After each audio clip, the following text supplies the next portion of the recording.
প্রিয় শিক্ষার্থী, তোমাদের এসো একাডেমিতে স্বাগতম। তো হচ্ছে তোমাদের প্রিয় ইউটিউব চ্যানেল এসো একাডেমি। বন্ধুরা, তোমাদের এই ছোট ভিডিওর মাধ্যমে তুলে ধরতে চলেছি যে বন্ধুরা, রাজ্যের ডাব্লিউপি নিউ ভ্যাকান্সি 2024 যেটি বের করেছিল, সেই ভ্যাকান্সি তোমরা অবগত আছে। দেখতে দেখতে বন্ধুরা, তোমাদের ভ্যাকান্সি যে বার হয়েছে, 1 বছরের কাছে বার হয়েছে। 1 বছরের কাছে যে বার হয়েছে, সেই 1 বছরের কাছে ভ্যাকান্সি যে বার হয়েছে, সেই ভ্যাকান্সি তোমাদের এখনো পর্যন্ত তোমাদের কোনো এক্সাম হলো না।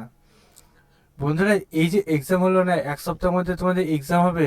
এটা অফিসিয়ালি তোমাদের নোটিশ যে গিয়ে তো করেছে, ডেটটা যে ঘোষিত করেছে, সেটা বন্ধু তোমাদের এই ছোট ভিডিওটির মাধ্যমে তুলে ধরবো। তাই ছোট ভিডিওটি সবাই পড়াশোনা পড়ে দেখো, এবং তোমরা এইরকম চাকরি সংক্রান্ত ছোট বড় অফিসিয়াল বিষয় প্রথম পেতে হও, তাই চ্যানেলটি সাবস্ক্রাইব করবে, ভিডিও শেয়ার করবে, লাইক করবে, কমেন্ট করবে। চলো বন্ধু, বেশি না ওকে শুরু করবেন সেটি। বলতে তোমাদের এই যে নোটিশটা পেতে, সেটি নিজে সার্চ করতে চাইলে ডাইরেক্ট গুগলে সার্চ করে www.police.gov.in। এটাতে গুগলে সার্চ করলে পুলিশের অফিসিয়াল সেটা লিঙ্ক সেটা খুলে আসবে। এখানে হোম অপশানে ক্লিক করে দেখবে আবার নতুন পেজ খুলে আসছে এরকম। তো দেখবে রিক্রুটমেন্ট অপশান আছে, রিক্রুটমেন্ট অপশানে ক্লিক করে দেখবে আবার নতুন পেজ খুলে আসছে। রিক্রুটমেন্ট অপশানে ক্লিক করলে হয়তো তোমাদের একটু লেট হতে পারে পেজটা খুলে আসতে, কারণ বন্ধুরা সবাই একসাথে চেক আউটই করছে। তাই বন্ধুরা, সবার কাছে এটা খুলে আসতে লেট হতে পারে। রিক্রুটমেন্ট অপশানে ক্লিক করে আবার রিক্রুটমেন্ট অপশানে ক্লিক করো, দেখবে আবার নতুন পেজ খুলে আসবে। এই যে পেজটা খুলে আসবে, এই পেজে বন্ধুরা দেখবে প্রথমে 7/11/2025 তারিখ, মানে রিসেন্ট তোমাদের এটা নোটিশটা গিয়ে দেখেছে, পাশে গেট ডিটেলস দিয়েছে, সেখানে ক্লিক করো।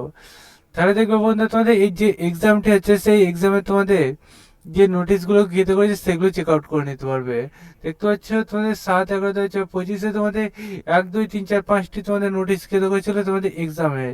এই যে এক্সামটি হচ্ছে, সেই এক্সামের তোমাদের কার কবে এক্সাম, সেটা তোমরা একে একে চেক আউট করে নাও, যে তোমাদের এক্সাম ভেন্যু এবং তোমাদের যে রিপোর্টিং টাইম। দেখতে পাচ্ছি এটা আমি যেটা খুলেছি, সেটা 18/1/2025 এক্সাম হচ্ছে, রিপোর্টিং টাইম 10টায়। তাহলে বন্ধু, 18 তারিখে যে ব্যক্তি পরীক্ষা, তাহলে আর গুনে গুনে তারা 5 দিন মতো বাকি আছে। তাই তাকে যত সময়ের মধ্যে এখন থেকে প্রিপারেশন নিয়ে নিতে হবে পুরোপুরি। তাই এই যে তুমি জানছো যে এক্সাম হচ্ছে, তোমার বন্ধু বান্ধব জানবে, তাই তাদের কাছে শেয়ার করে দেবে এক্সাম সম্বন্ধে, এবং চ্যানেলটি তাদের সাবস্ক্রাইব করে নিতে বলবে, ভিডিও শেয়ার করে দিতে বলবে। চলো বন্ধু, আজ